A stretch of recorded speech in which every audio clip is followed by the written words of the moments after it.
அனைவருக்கும் வணக்கம். சற்று முன்பு வெளியான முக்கிய அறிவிப்பின்படி குடும்ப அட்டைதாரர்கள் அனைவரும் கவனத்தில் கொள்ளக்கூடிய மிக மிக முக்கியமான அறிவிப்பை அரசு வெளியிட்டுள்ளது.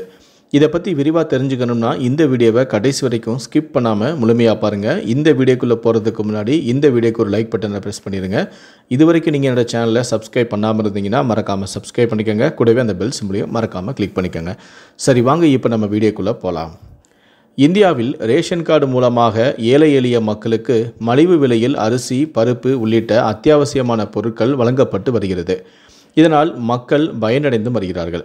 இந்த நிலையில்தான் இந்த திட்டத்தில் தற்போது மத்திய அரசு ஒரு முக்கியமான உத்தரவினை பிறப்பித்திருக்கிறது.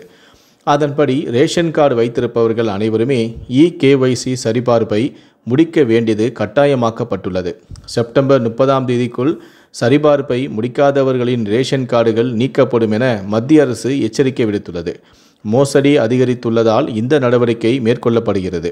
பயனாளிகள் அருகிலுள்ள பொது விநியோக முறை விற்பனையாளரிடம் சென்று KYC அப்டேட் செய்து கொள்ளலாம்.